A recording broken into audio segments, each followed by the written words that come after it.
കോടതി വിധി സ്റ്റേ ചെയ്യാനായിട്ട് ഹൈക്കോടതി ജഡ്ജിക്ക് കൈക്കൂലി കൊടുക്കും സർ? അങ്ങനെ ഒരു പരാതി ഇപ്പോൾ വന്നിട്ടുണ്ട്. പരാതി വന്നിരിക്കുന്നത് മദ്രാസ് ഹൈക്കോടതിയിലാണ്. ഈ മദ്രാസ് ഹൈക്കോടതിയിലെ ജഡ്ജിമാർക്ക് എതിരെയാണ് ഏറ്റവും കൂടുതൽ അന്വേഷണത്തിനുള്ള പരാതി സുപ്രീം കോടതിക്ക് ലഭിച്ചിട്ടുള്ളത്. കേരളത്തിലുള്ള എല്ലാ ജഡ്ജിമാർക്കും എതിരെയുള്ള അന്വേഷണം 8,000 ചില്ലാനം പേർക്കെതിരെ 8,000 ചില്ലാനം പരാതികൾ കിട്ടിയിട്ടുണ്ട്. അതിൽ മൊത്തത്തിൽ നിന്ന് അതിൽ 1,600-ലേറെ പരാതികളുള്ളത് ഈ തമിഴ്നാട്ടിലെ ജഡ്ജിമാർക്ക് കുറിച്ചാണ്. അപ്പോൾ അതിൻ്റെ ഒരു അർത്ഥം എന്താണെന്ന് വെച്ചാൽ ഈ തമിഴ്നാട്ടിലെ ഈ ജുഡീഷ്യറിയെ കുറിച്ച് വ്യാപകമായിട്ട് ഇങ്ങനെ ഒരു ആക്ഷേപങ്ങൾ കേൾക്കാറുണ്ട്. അവിടെ ഈ ജഡ്ജിമാർ ചില്ലറ വാങ്ങിക്കുന്ന ശീലമുണ്ട് എന്ന് പറഞ്ഞിട്ട്. ഈ പശ്ചാത്തലത്തിലാണ് ഇപ്പോൾ വന്നിരിക്കുന്നൊരു കേസ് എന്ന് പറഞ്ഞു കഴിഞ്ഞാൽ, ഒരു നരേഷ് അഗർവാൾ ആൻഡ് ഗണേഷ് അഗർവാൾ, 2 തിരുമാലികളാണ്. ഇവർക്കെതിരെ കേസ് വന്ന് അന്വേഷണം വന്ന് CBI അന്വേഷിച്ച് CBI കേസ് എന്ത് ചെയ്യുമെന്ന് വെച്ച് കഴിഞ്ഞാൽ CBI കോടതിയിൽ ഫയൽ ചെയ്തു.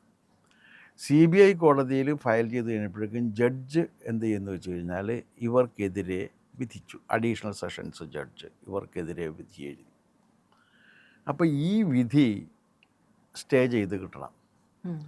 സ്റ്റേ ചെയ്ത് കിട്ടണം എന്ന് പറഞ്ഞു കഴിഞ്ഞപ്പോഴേക്കും എന്ത് ചെയ്യുമെന്ന് വെച്ച് കഴിഞ്ഞാൽ ഇവരുടെ വക്കീൽ പറഞ്ഞ് 50 ലക്ഷം രൂപ ജഡ്ജിക്ക് കൈക്കൂലി കൊടുക്കണം, കൈക്കൂലി കൊടുത്താലേ ഇത് സ്റ്റേ ചെയ്ത് കിട്ടുള്ളൂ എന്ന് പറഞ്ഞു. അങ്ങനെ അഗർവാൾമാർ 50 ലക്ഷം രൂപയും ഏൽപ്പിച്ചു, ഇതും ഏൽപ്പിച്ചു. കേസ് കേൾക്കുന്ന ജഡ്ജിയുടെ പേര് എന്ന് പറഞ്ഞു കഴിഞ്ഞാൽ എന്താണ്, ജസ്റ്റിസ് നിർമ്മൽ കുമാറാണ്, മദ്രാസ് ഹൈക്കോടതി. ജസ്റ്റിസ് നിർമ്മൽ കുമാറിൻ്റെ ബെഞ്ചിലാണ് ഈ കേസ് വന്നത്. ബെഞ്ചിൽ വന്നു കഴിഞ്ഞപ്പോഴേക്കും ഇവർക്ക് അനുകൂലമായൊരു വിധി ഉണ്ടായില്ല. അപ്പോൾ ഇവരെന്ത് ചെയ്യുമെന്ന് വെച്ചാൽ 50 ലക്ഷം രൂപ ജഡ്ജി കൈക്കൂലി വാങ്ങിയിട്ട് ഞങ്ങൾക്ക് അനുകൂലമായി വിധി തന്നില്ല എന്നുള്ളൊരു പരാതി ഉന്നയിച്ചു. ഞങ്ങൾ 50 ലക്ഷം രൂപ കൊടുത്ത് എന്നിട്ടും ജഡ്ജി ഞങ്ങൾക്ക് അനുകൂലമായിട്ട് വിധി തന്നില്ല, ഇതെന്തൊരു നീതി എന്നാണ് ചോദ്യം. അവരുടെ ചോദ്യം, അവർ പറഞ്ഞ കൈക്കൂലി ഞങ്ങൾ കൊടുത്തു കഴിഞ്ഞാൽ അതനുസരിച്ചൊരു വിധി ഞങ്ങൾക്ക് കിട്ടണമല്ലോ, അതല്ലേ നീതി എന്നുള്ളതാണ്. ഈ കൈക്കൂലി കൊടുത്ത് വിധി നേടുന്നതിന് ഇവർക്കൊരു പരാതിയില്ല, അത് മനുഷ്യാവകാശത്തിൻ്റെ ഭാഗമാണ്, ഇതല്ലേ സംഗതി എന്നാണ് പറഞ്ഞത്. അപ്പോൾ ഇത് വന്നു കഴിഞ്ഞപ്പോഴേക്കും എന്ത് ചെയ്യുമെന്ന് വെച്ച് കഴിഞ്ഞാൽ ഇവർ ഈ all India lawyers association for justice എന്ന് പറയുന്നൊരു സംഘടന അവിടെയുണ്ട്. ആ സംഘടന ഇത് ഏറ്റെടുത്ത് അവരേറ്റെടുത്തിട്ട് കേന്ദ്ര ഗവൺമെൻറ്റിനും സുപ്രീം കോടതിക്കും സ്റ്റേറ്റിനും ഹൈക്കോടതിക്കും ഒക്കെ വ്യാപകമായിട്ട് പരാതി കൊടുത്തു. പരാതി കൊടുത്തു കഴിഞ്ഞപ്പോഴേക്കും ജഡ്ജ് എന്ത് ചെയ്യുന്നു വെച്ചാൽ, ജഡ്ജ് ഈ കേസ് കേൾക്കുന്നതിൽ നിന്ന് പിന്മാറി. ഞാനിഞ്ഞിത് കേൾക്കുന്നില്ല എന്ന് പറഞ്ഞു. അപ്പം ഞാനിഞ്ഞിത് കേൾക്കുന്നില്ല എന്നുണ്ടെങ്കിലും എന്ന് പറഞ്ഞെങ്കിലും ഇത് ആകെ ഇപ്പോൾ ഒരു പുകമറ അവിടെ സൃഷ്ടിച്ചേക്കാണ്. ജഡ്ജ് സത്യത്തിൽ ഇത് വാങ്ങിയോ ഇല്ലയോ എന്നുള്ളതിൽ അറിയില്ല. അന്വേഷണം നടത്തിയാലേ അറിയാൻ പറ്റുള്ളൂ. അപ്പോൾ അന്വേഷണം നടക്കണം. ഒരു ജഡ്ജിയുടെ വീട്ടിൽ നിന്ന് കോടിക്കണക്കിന് രൂപ കിട്ടി. അല്ല, അത് തന്നെയുമല്ല, മദ്രാസിയിലെ ഹൈക്കോടതി ജഡ്ജിമാരെ കുറിച്ചോ അല്ലെങ്കിൽ ലോവർ ജുഡീഷ്യറിയെ കുറിച്ചോ ഒക്കെ ഒന്നും അത്ര നന്നല്ലാത്ത റിപ്പോർട്ടുകൾ ധാരാളമായി കേൾക്കാറുണ്ട്. അവിടെ ഇത് പണം കൊടുത്തു കഴിഞ്ഞാൽ നമുക്ക് അനുകൂലമായ വിധി കിട്ടും എന്നാണ് പറയണത്. നമുക്കൊരു വിധി അനുകൂലമായിട്ട് കിട്ടണമെന്നുണ്ടെങ്കിൽ നമ്മൾ അതിന് ചില്ലറ കൊടുക്കണം. അതൊരു വല്ലാത്ത അരക്ഷിതാവസ്ഥയാണ്, ഭയങ്കര അരക്ഷിതാവസ്ഥയാണ്. എന്തായാലും അങ്ങനെ അത് ശരിയാകണമെന്നില്ല, പക്ഷെ അങ്ങനെ ഒരു ആക്ഷേപം വലിയ രീതിയിൽ മദ്രാസിലെ ജുഡീഷ്യറിയെ കുറിച്ചുണ്ട്. അതുപോലെ തന്നെ ഡൽഹിയിലെ ജുഡീഷ്യറിയെ കുറിച്ചും ഇത്തരത്തിലുള്ള ആക്ഷേപങ്ങൾ ഉന്നയിക്കപ്പെടുന്നുണ്ട്.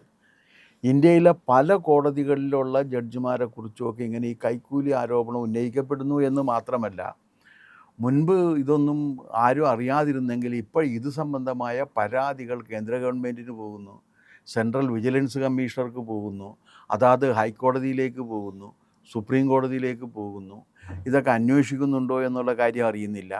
അന്വേഷിച്ചിട്ടുണ്ടെങ്കിൽ അതിനകത്ത് കാമ്പുണ്ടെങ്കിൽ എന്ത് നടപടിയെടുത്തു എന്നുള്ള കാര്യവും നമുക്കറിയില്ല. ആകെ കൂടി ഈ കാര്യത്തിൽ ഒരു പുകമറ സൃഷ്ടിക്കപ്പെട്ടിട്ടുണ്ട് എന്നുള്ളത് ഒരു വസ്തുതയായി നിലനിൽക്കുകയാണ്. ഇത്തരത്തിലുള്ള സംഗതി വന്നാൽ നമ്മുടെ ജുഡീഷ്യറിയുടെ വിശ്വാസ്യതയെ അത് വലിയ രീതിയിൽ ബാധിക്കും. ജനങ്ങളുടെ വിശ്വാസം നഷ്ടപ്പെടും. ജനങ്ങൾക്ക് പിന്നെ കാശ് കൊടുത്ത് വാങ്ങുന്നതാണ് നീതി എന്ന് വന്നു കഴിഞ്ഞാൽ പിന്നെ എന്ത് ചെയ്യാൻ പറ്റും? നീതിപീഠത്തിൽ പോയാൽ അല്ല, നമ്മൾ ശരിയാകുമെന്നാണല്ലോ. കോടതിയിലേക്ക് പോകുന്നത് നമുക്ക് നീതി നമ്മൾ അർഹിക്കുന്നുണ്ടെങ്കിൽ നീതി ലഭിക്കുമെന്ന വിശ്വാസത്തിലാണ്. ആ വിശ്വാസമാണ് തകർക്കപ്പെടുന്നത്. എന്ന് വെച്ചാൽ ജുഡീഷ്യറിയിലുള്ള വിശ്വാസം തകർക്കപ്പെടാൻ ഇത്തരം കാര്യങ്ങൾ ഇടയാക്കുന്നുണ്ട് എന്നുള്ളതാണ്. അത് ആരൊക്കെ അറിഞ്ഞിട്ടും ആരൊക്കെ അറിയാതെയും ആണെന്നുള്ള കാര്യം നമുക്കറിയില്ല. ആരറിഞ്ഞിട്ടും ആരറിയാതെയും ആണെങ്കിലും ജുഡീഷ്യറിയിൽ മനുഷ്യന് ഇന്നിപ്പം നിലനിൽക്കുന്ന വിശ്വാസം കുറഞ്ഞുകൊണ്ടിരിക്കുന്നതിൻ്റെ കാരണങ്ങളുണ്ട്. കാരണം ഇങ്ങനെയൊക്കെ വന്നു കഴിഞ്ഞാൽ എന്ത് ചെയ്യാൻ പറ്റും? കാശ് കൊടുത്ത് നേടേണ്ടതാണെന്ന് വന്നാൽ എന്ത് ചെയ്യാൻ പറ്റും? ഈ തമിഴ്നാട് കേന്ദ്രീകരിച്ചാണ് ഏറ്റവും അധികം 1000-ലേറെ പരാതികളാണ്. 1600-ലേറെ 1600-ലേറെ പരാതികൾ. പരാതികളാണെന്ന് പറയുന്നു. അവിടുത്തെ ഒരു രീതി, അങ്ങനെ ഒരു സംസ്കാരം എന്തുകൊണ്ട്? അങ്ങനെ ഒരു സംസ്കാരം കാലങ്ങളായിട്ട് അവിടുത്തെ ജുഡീഷ്യറിയിൽ രൂപപ്പെട്ടിട്ടുണ്ട് എന്നാണ് ഈ പരാതി പറയുന്നവരൊക്കെ പറയുന്നൊരു കാര്യം. ശരിയാകണം എന്നില്ല. പക്ഷെ എന്തായാലും അങ്ങനെ ഒരു ആക്ഷേപം അതിനെക്കുറിച്ച് ഉന്നയിക്കപ്പെടുന്നുണ്ട്. കേരളത്തിലെ ഏറ്റവും സത്യസന്ധമായ അങ്ങനെ ഇത്തരം ആക്ഷേപങ്ങൾ ഇല്ലാത്തൊരു ജുഡീഷ്യറി കേരളമാണെന്ന് നമുക്ക് അഭിമാനിക്കാവുന്ന കാര്യമാണ് കേട്ടോ. കേരളത്തിലെ ജുഡീഷ്യറിയെക്കുറിച്ചാണ് അങ്ങനെ അത്തരത്തിലുള്ള പരാതികൾ ഇല്ലാത്തതും അങ്ങനെ വ്യാപകമായിട്ട് പണം വാങ്ങിയിട്ട് ആരെങ്കിലും വിധി പ്രസ്താവം നടത്തും എന്നൊരു ധാരണ ഇല്ലാത്തതുമായൊരു ജുഡീഷ്യറിയാണ് കേരളത്തിലേത്. തീർച്ചയായിട്ടും നമുക്ക് അത് അഭിമാനിക്കത്തക്ക ഒരു കാര്യമാണ്. ഇന്ത്യയിലെ ഏറ്റവും വിശ്വാസ്യതയുള്ള ജുഡീഷ്യറിയാണ് കേരളത്തിൻ്റേതെന്ന് പറയുമ്പോൾ അത്യാവശ്യം നെപ്പോട്ടിസം, സ്വജനപക്ഷപാതം ഉണ്ട് എന്ന് ആക്ഷേപം ഉണ്ടെന്ന് ഒഴിച്ചു കഴിഞ്ഞാൽ കാശ് വാങ്ങിയിട്ട് വിധി പ്രസ്താവിക്കുന്ന ഒരു രീതി ഒരു കാരണവശാലും കേരളത്തിലില്ല. അത് നമുക്ക് തീർച്ചയായിട്ടും നമുക്ക് അഭിമാനിക്കാൻ കഴിയുന്നൊരു കാര്യമാണ്. അത് എന്താണെന്ന് വെച്ചാൽ നമ്മുടെ ഈ ഒരു വലിയ പാരമ്പര്യം നമുക്ക് ഈ കോടതിക്കുണ്ടായിരുന്നു. നമ്മുടെ ജഡ്ജിമാരായിട്ട് വന്നവരൊക്കെ വലിയൊരു പാരമ്പര്യം കാത്ത് സൂക്ഷിച്ചിട്ടുള്ളവരാണ്. അവരുടെ ഒരു സംഗതി അവർ ഇന്നത്തെ രീതി ഇന്നിപ്പോൾ എന്ന് വെച്ച് കഴിഞ്ഞാൽ ഈ പത്രങ്ങളിലും മാധ്യമങ്ങളിലും പേര് വരും എന്നുണ്ടെങ്കിൽ ജഡ്ജിമാർ അതും ഇതുമൊക്കെ വിളിച്ചു പോകുന്നൊരു സമ്പ്രദായം ഇപ്പോൾ ഇവിടെയും തുടങ്ങിയിട്ടുണ്ട്. പക്ഷെ മുമ്പ് ഇതൊന്നും ഉണ്ടായിരുന്നില്ല. ഞാൻ ഓർക്കുന്നൊരു കാര്യം എന്ന് വെച്ച് കഴിഞ്ഞാൽ എൻ്റെ പത്രപ്രവർത്തന ജീവിതത്തിൻ്റെ ആരംഭകാലത്ത് ഞാൻ ഈ കോടതി റിപ്പോർട്ടിങ്ങിന് പോയിരുന്നു, ഹൈക്കോടതി. അപ്പോൾ അക്കാലത്തെന്ന് വെച്ച് കഴിഞ്ഞാൽ ഒരു മാർക്ക് ലിസ്റ്റ് സ്കാൻഡൽ വന്നിട്ട് ആ മാർക്ക് ലിസ്റ്റ് സ്കാൻഡലിനെ കുറിച്ച് അന്വേഷിക്കാൻ വേണ്ടി ജസ്റ്റിസ് MP മേനോൻ എന്ന് പറയുന്ന ഒരു ജഡ്ജിയെ കമ്മീഷനാക്കി ഹൈക്കോടതി നിയമിച്ചു. MP മേനോൻ കമ്മീഷൻ എന്നാണ് അതിൻ്റെ പേര്. ആ കമ്മീഷൻ്റെ റിപ്പോർട്ടിൻ്റെ അടിസ്ഥാനത്തിലാണ് എൻട്രൻസ് പരീക്ഷ വന്നത്. ഈ കമ്മീഷൻ രൂപീകരിക്കപ്പെടാൻ കാരണം എന്താണെന്ന് വെച്ചാൽ 3+3+2 = 428 എന്ന് പറയുന്ന ഒരു മാർക്കിൻ്റെ ഫോർമുല അശോകൻ എന്ന് പറയുന്ന ഒരു അസിസ്റ്റൻറ്റ് രജിസ്ട്രാർ കേരള യൂണിവേഴ്സിറ്റിയിൽ ഉണ്ടാക്കി. അപ്പോൾ അന്ന് ഈ +2-ന് പ്രീ ഡിഗ്രിക്ക് കിട്ടുന്ന മാർക്കിൻ്റെ അടിസ്ഥാനത്തിലാണ് മെഡിസിനും എൻജിനീയറിങ്ങിനൊക്കെ അഡ്മിഷൻ കിട്ടുക. അപ്പോൾ അതിന് വലിയ മാർക്ക് കിട്ടണം. അപ്പോൾ പ്രമാണിമാരായിട്ടുള്ളവർക്ക് ഈ വലിയ മാർക്ക് നേടാൻ കഴിയില്ല. എന്ത് ചെയ്യുമെന്ന് വെച്ചാൽ അശോകന് കൊണ്ട് കാശ് കൊടുത്തിട്ട് വലിയ രീതിയിൽ അങ്ങനെ ഒരു 14 പേരെ ഒരുമിച്ച് പിടിച്ചു. അതിലെനിക്കൊരു സങ്കടം ഉള്ളൊരു കാര്യം എന്ന് വെച്ചാൽ എൻ്റെ കൂടെ പ്രീ ഡിഗ്രിക്ക് പഠിച്ച ഒരു പെൺകുട്ടി കൂടി അതിൽ പിടിക്കപ്പെട്ടവരുടെ കൂട്ടത്തിലുണ്ടായിരുന്നു. അവൾ കൈക്കുഞ്ഞിനെയുമായിട്ടാണ് ജയിലിലേക്ക് പോയത് എന്നുള്ളതും അത് ഞാൻ റിപ്പോർട്ട് ചെയ്യേണ്ടി വന്നു എന്നുള്ള കാര്യവും ഞാനിപ്പോൾ എനിക്കത് വലിയ വിഷമമുണ്ടാക്കിയൊരു കാര്യമാണ്. അതെന്തോ ആയിക്കോട്ടെ, മാരേജ് കോളേജിൽ എന്നോടൊപ്പം പഠിച്ചിരുന്നൊരു പെൺകുട്ടിയായിരുന്നു.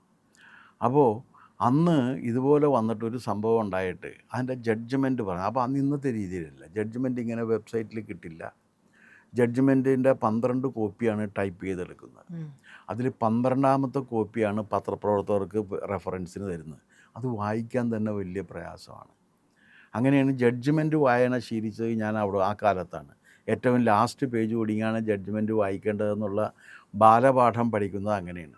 ജഡ്ജ്മെൻറ്റ് വന്നിട്ടുണ്ട്, അതിലെന്താണുള്ളതെന്ന് അറിയണം. അപ്പോൾ ഈ MP മേനോൻ സാറുമായിട്ട് ഒരടുപ്പുണ്ട്. എനിക്കും മാതൃഭൂമിയുടെ അന്നത്തെ ലീഗൽ കറസ്പോണ്ടൻ്റായിരുന്ന G ഷഹീദിനും.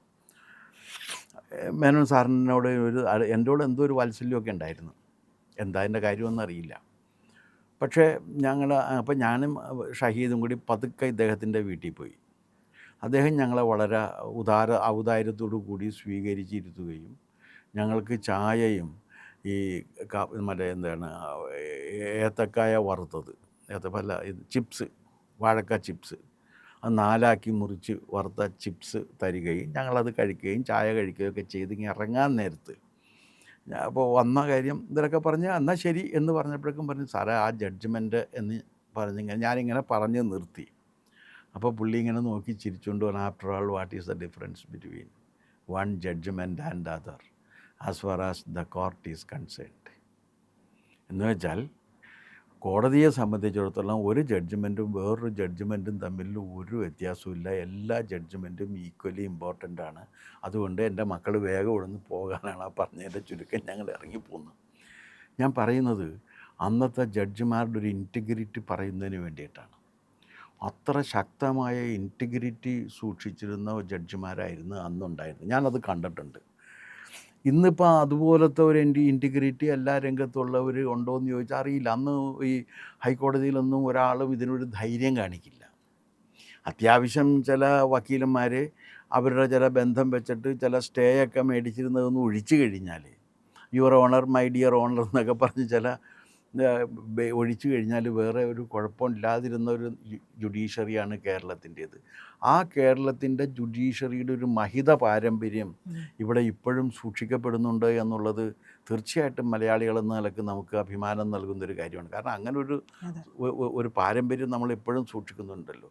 പക്ഷെ അത്തരത്തിലുള്ളൊരു മഹിത പാരമ്പര്യം എന്തുകൊണ്ടോ തമിഴ്നാട്ടിലുള്ള ചെന്നൈ ഹൈക്കോടതിയെക്കുറിച്ചോ തമിഴ്നാട്ടിലെ ജുഡീഷ്യറിയെക്കുറിച്ചോ അങ്ങനെ കേട്ടിട്ടില്ല.